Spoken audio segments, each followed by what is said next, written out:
دیکھیے ایک طرف تو وہ محنت مزدوری کرتے تھے اور دوسری طرف وہ شاعری کرتے تھے، لیکن یہ چیز انہوں نے یہ نہیں کہا کہ لوگ ان کو کیا کہیں گے یا کس طرح کہیں گے، بلکہ ہوا یہ کہ ان کو مشہور شاعروں میں مقام ملا. احسان دانش ایسے شاعر ہیں جو قادر الکلام ہیں، جو اپنے کلام پر پوری قدرت رکھتے ہیں اور دنیائے شعر و ادب میں ایک معیاری شعر کہنے والے کی حیثیت سے انہیں استاد سخن کا درجہ حاصل ہے. دور حاضر کے صف اول کے شاعر کی حیثیت سے انہوں نے غزل نظم دونوں میں اپنی ندرت فکر اور قدرت بیان کا لوہا منوایا. یعنی ایک نیا خیال اور آپ کا بیان انتہائی اعلیٰ درجے کا. ان کے بہت سے شعری مجموعے جو چھپ چکے ہیں. ان کی آپ بیتی جہان دانش نثر کا بھی خوبصورت نمونہ ہے. اس کے علاوہ دیگر اصناف یعنی قطعات بھی کثرت سے کہیں. یہ تھا احسان دانش کا ایک ہلکا سا تعارف. اب ہم جس نظم کو کرنے لگے ہیں اس نظم کا عنوان ہے تغیر. تغیر کے معنی ہے تبدیلی. اب یہاں پوری نظم میں شاعر کیا کہنا چاہ رہا ہے؟ اے ہم نشین کلام میرا لا کلام ہے، سن زندگی تغیر پہم کا نام ہے. راتوں کو ہے سحر کی تجلی کا انتظار، ہے ہر صدا فراق خاموشی میں بے قرار. سوئے خزاں بہار گلستاں روانہ ہے، ہر برگ کا سکوت سراپا فسانہ ہے. نکھت کی کوششیں کہ نکلنا نصیب ہو، موسم کو یہ لگن کہ بدلنا نصیب ہو.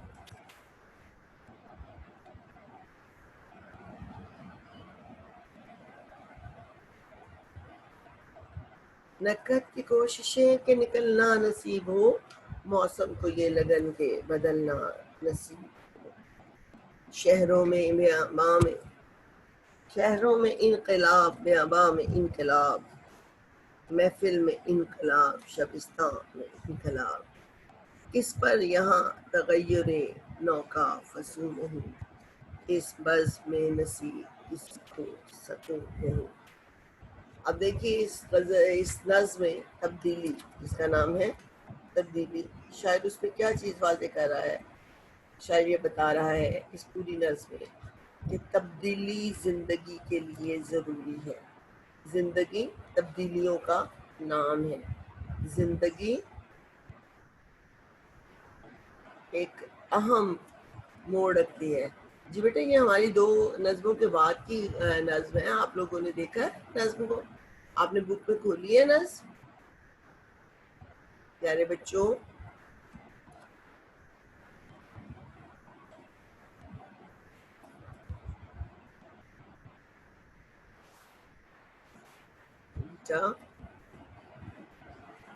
Yes, miss. جی تو یہ آپ دیکھیں یہ بڑی اہم نظم ہے. اس کے پہلے دو اشعار اور آخری دو اشعار عموماً جاتے ہیں. اب اس پوری نظم میں شاعر کیا کہہ رہی ہے؟ شاعر کہتا ہے کہ زندگی نام ہے تبدیلیوں کا. رات سحر خزاں بہار، رات دن میں بدلتی ہے، خزاں بہار میں بدلتی ہے، گرمی سردی میں بدلتی ہے، آواز خاموشی میں بدلتی ہے، چاند سورج موسم سب چیزیں بدلتی ہیں. غرض کے ہر جگہ ہر شے کا انقلاب اور تبدیلی کا شکار ہوتی ہے. اب اپنے ارد گرد دیکھیے آپ کو کیا نظر آتا ہے. بچہ ہے، تھوڑا بڑا ہوگا، جوانی کے حدود پہ قدم رکھے گا، بڑھاپے میں جائے گا. آپ درخت پہ دیکھتے ہیں کلی کھلی ہے، کلی ہے کچھ عرصے میں پھول بن جائے گی، پھر مرجھا جائے گی. آپ دیکھیے ایک مزدور ہے یا ایک شخص ہے وہ کلاس 1 میں گیا ہے، وہ 5 کرے گا، 10 کرے گا، جوان انسان بن جائے گا. اب زندگی میں دیکھیے کبھی ایسا نہیں ہوا کہ غریب رہے. غریب جو لوگ محنت کرتے ہیں وہ آگے نکل جاتے ہیں. اللہ رب العزت کا فرمان ہے کہ جدوجہد کرنے والے جو ہیں وہ کبھی بھی پیچھے نہیں رہتے. تو یہاں پہ یہ بات شاعر نے اپنی خوبصورت شاعری کے لیے بتائی. کیا بتائی کہ انسان کو اگر وہ محنت کرے تو کبھی بھی ناکامی اور مایوسی نہیں ہوتی. کیوں نہیں ہوتی؟ اس کی محنت رنگ لاتی ہے، اس کی کوشش اس کو سکون دلاتی ہے. شاعر نے اس پوری نظم میں یہی بات بیان کرنے کی کوشش کی ہے کہ تغیر اور تبدیلی جو ہے اس کائنات میں تبدیلی ہی کو ہمیشگی حاصل ہے. جو چیزیں رک جاتی ہیں وہ ختم ہو جاتی ہیں. کائنات ہر لمحہ تغیر کی زد میں ہے. صبح دن رات موسم شمس قمر ہر تمام چیزیں اپنی تبدیلی کی کوشش میں موجود ہے. زندگی تبدیلی ہی سے عبارت ہے. زندگی اگر تبدیلی نہ ہو تو زندگی رک جائے. اب اس کے پہلے شعر کو دیکھیے. اے ہم نشیں کلام میرا لا کلام ہے. شاعر یہ کہتا ہے اے ہم نشیں، ہم ہوتا ہے ساتھ، نشیں جو رات گزارے، جو وقت گزارے، جو ساتھ رہے، ساتھی، دوست. کلام کہتے ہیں بات کو، گفتگو کو. شاعر اب یہ کہتا ہے کہ تغیر پہم سن زندگی تغیر پہم کا نام ہے. تغیر پہم اس تبدیلی کو کہتے ہیں جو مسلسل آتی ہے، جو ایسی تبدیلی جو کہ قائم رہتی ہے. تو شاعر نے یہاں پہ یہ بات کہہ دی کہ اے میرے دوست سنو، زندگی تبدیلی سے عبارت ہے. اے میرے دوست، اے میرے ساتھی، اے میرے ہمدم، اے میرے رفیق، یہ بات جان لو کہ تبدیلی ہی اور عدل بدل کا دوسرا نام زندگی اور تغیر ہے. تبدیلی اور تغیر جو ہے یہ سلسلہ رواں دواں ہے. رات کا دن میں بدلنا، سکوت کا آواز میں بدلنا.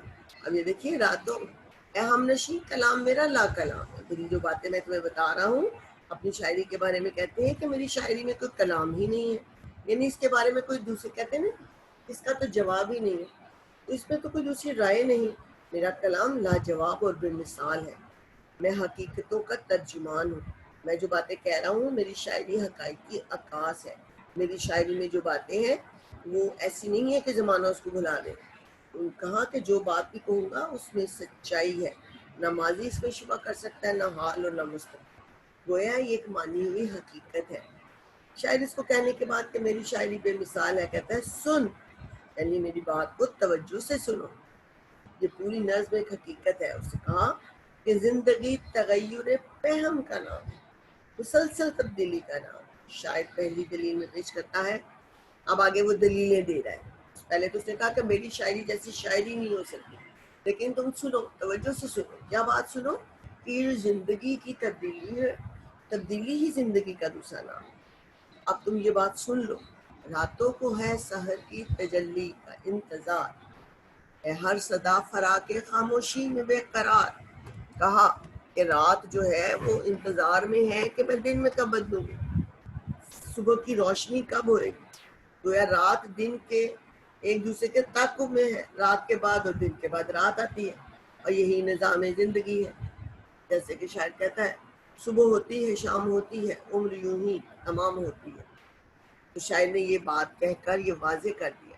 اب دوسری دلیل وہ کیا دے رہا ہے؟ وہ کہہ رہا ہے ہر صدا فرا کے خاموشی میں بے قرار. دوسری دلیل شاعر یہ دیتا ہے کہ آواز بے قرار ہے، آواز گونجتی ہے لیکن اس کے بعد اس کو بے چینی ہے کہ وہ خاموش ہو جائے، وہ خاموشی سے جدا ہو. خاموشی جب آپ بولتے ہیں تو خاموشی ختم ہو جاتی ہے، اور خاموش ہونے کے بعد آواز، اور آواز کے بعد خاموشی ہے. پہلے انسان بولتا ہے پھر وہ خاموش ہوتا ہے پھر وہ بولتا ہے، یعنی خاموشی کے بعد آواز اور آواز کے بعد خاموشی ہے. یہ اضطراب ہے، یہ بے چینی ہے. خاموشی معنی خیز ہوتی ہے اور آواز خاموشی کے اس مفہوم کو عام کر. آپ جو بات سوچ رہے ہوتے ہیں جب آپ بولتے ہیں تو وہ آپ کی زبان پہ آ جاتی ہے. شاعر نے کہا کہ الفاظ بہت کچھ کہہ کر بھی ترجمان نہیں بن سکتے، بعض اوقات بہت سی باتیں خاموشی کہہ دیتی ہے. بہرحال خاموشی اور آواز کی اس تبدیلی کو بتاتے ہوئے شاعر آگے کہتے ہیں سوئے خزاں بہار گلستان والا. سوئے خزاں، خزاں کی طرف، باغ کی بہار جا رہی. دیکھیے بہار ہے، بہار کے بعد خزاں تو آئے گی. کیوں آئے گی؟ اس لیے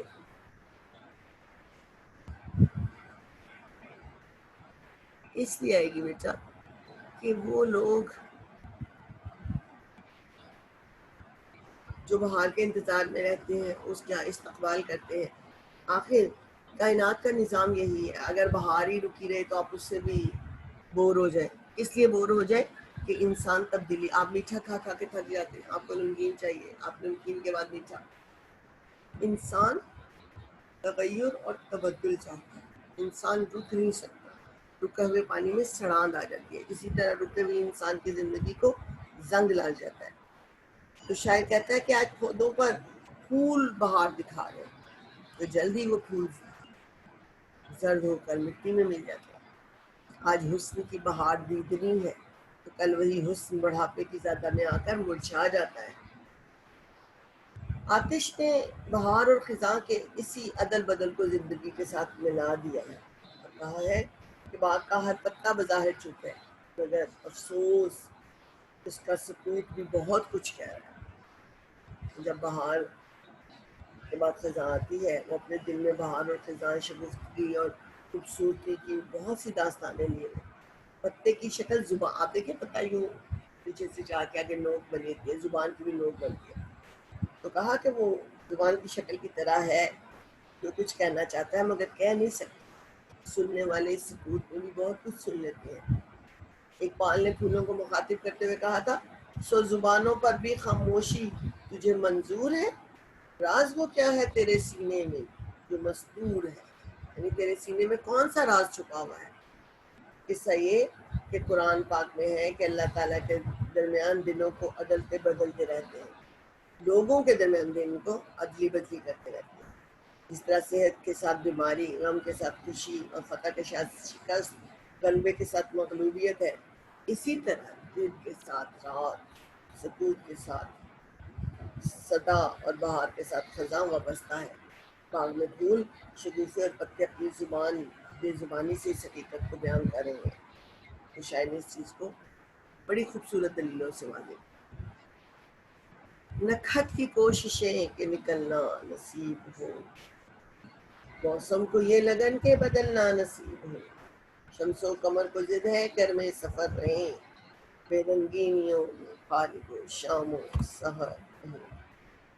شاعر بڑے خوبصورت انداز میں یہ بات واضح کرتا ہے۔ نکھت کہتے ہیں خوشبو، لگن آرزو، خواہش، فراق کہتے ہیں جدائی۔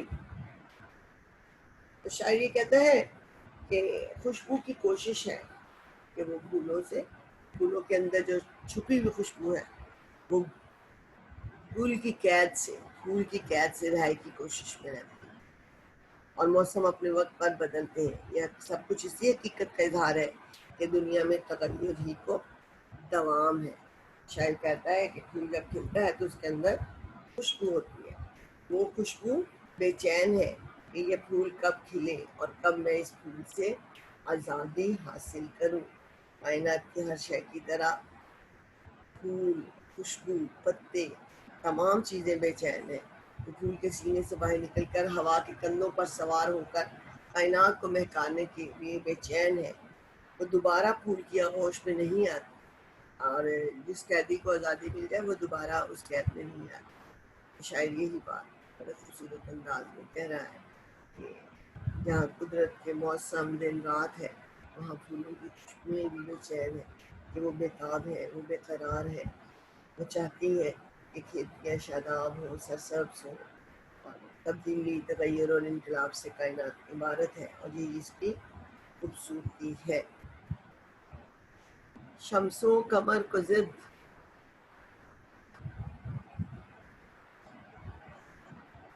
شمس و قمر کو ضد ہے کہ گرمے سے چاند اور سورج، شمس اور قمر، سورج اور چاند کس ضد میں ہے؟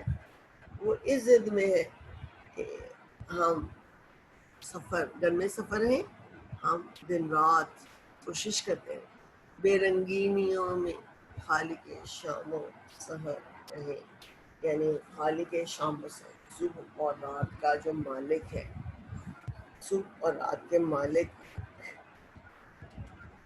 بے رنگینیاں ہیں، یعنی بے رنگینیوں میں خالق ہے، یعنی یہ کائنات جو ہے، یہ کائنات ایک مثال ہے خدا تعالیٰ کے معجزات کی۔ کیا یہ معمولی سی مثال ہمیں واضح نہیں کرتی کہ تغیر اور انقلاب کا عمل کائنات کی اس محفل میں سکون کسی کو بھی میسر نہیں۔ کائنات میں شمس اور قمر کی تبدیلی، اگر ہم زندگی کی حقیقت پر غور کریں تو یہ بات ہمارے سامنے واضح ہو جاتی ہے۔ انسان کی ساری زندگی، ساری لائف تبدیلیاں دیکھتے گزر گئی، شام کی سیاہی پھیلنے کے ساتھ ہی آسمان ستاروں سے سج جاتا ہے. چاند اپنی خنک اور میٹھی میٹھی روشنی پھیلا دیتا ہے. یہ تمام سورج، چاند، ستارے، شجر، حجر اس بات کی واضح دلیل ہے کہ یہ اپنے خالق، اپنے مالک، اپنے پیدا کرنے والے، اپنے بنانے والے کی رنگینیوں، بے رنگینیوں میں خالق شام و سحر رہے. بے رنگیوں میں بے رنگ ہے.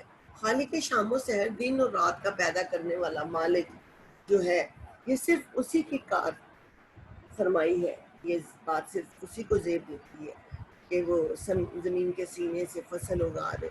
یعنی احسان دانش اپنی پوری نظم میں یہ بات واضح کرتے ہیں اور یہ بات بتاتے ہیں کہ زندگی میں آنے والی ہر تبدیلی، پھول ہو، کھیتیاں ہوں، یہ سورج، چاند، ستارے ہوں، یہ تمام چیزیں جو ہیں صرف اور صرف اللہ تعالیٰ کے حکم سے کرتی ہیں. اور اسی تبدیلی کا نام زندگی ہے، اور کائنات اسی تبدیلی پہ قائم ہے.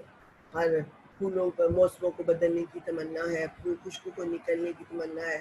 چاند اور سورج جو ہیں ان کی وہ ضد ہے ایک دوسرے کی. ایک آتا تو اور گرمے سفر کے وہ اسی طرح چلتے رہیں، اسی طرح سفر کرتے رہیں اور خالق شام و سحر کی تسبیح بیان کرتے رہیں اور اس کی کار فرمائیاں اور اس کی قدرت کے جلوے دنیا کو دکھاتے رہیں. تمنا اور آرزو کا پیش خیمہ ہی تغیر ہے. تمنا زندہ رہے تو کھیتیاں شاداب، مر جائے تو بانجھ، اور اسی عدل بدل، تبدیلی، تغیر اور انقلاب سے کائنات عبارت ہے. اسی سے خالق شام و سحر نے کائنات کو پیدا کیا. اللہ تعالیٰ نے دنیا بنائی. دنیا میں دن اور رات کے آنے جانے کے، موسموں کے بدلنے، چاند ستاروں کے، سورج کے، انسان کے پیدا ہونے میں، مرنے میں. اگر ایک مرے گا نہیں یا پیدا نہیں ہوگا تو دوسرا مرے گا نہیں. ایک چیز اپنی جگہ چھوڑے گی تو دوسری چیز اپنی جگہ. ہم دیکھتے ہیں کہ گھر میں جب بزرگ ایک عمر تک چلے جاتے ہیں تو مر جاتے ہیں اور نئے بچے پیدا ہوتے ہیں. یہ تمام چیزیں ہم پر کیا واضح کر رہی ہیں؟ یہ تمام چیزیں ہمیں یہ بتا رہی ہے کہ اس کائنات کو بنانے والا ہے، اس کائنات کو پیدا کرنے والا ایک خالق ہے، ایک مالک ہے، اور اس نے کائنات کو بنانے کے لیے یہ سب کچھ کیا اور یہی اس کی کار فرمائی. شہروں میں انقلاب، بیاباں میں انقلاب، محفل میں انقلاب، شبستان میں انقلاب.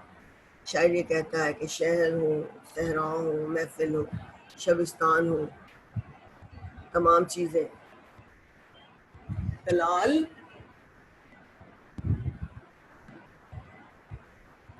شاعر کہتا ہے کہ یہ تمام چیزیں جو ہیں وہ تبدیلی کا واضح نمونہ ہے.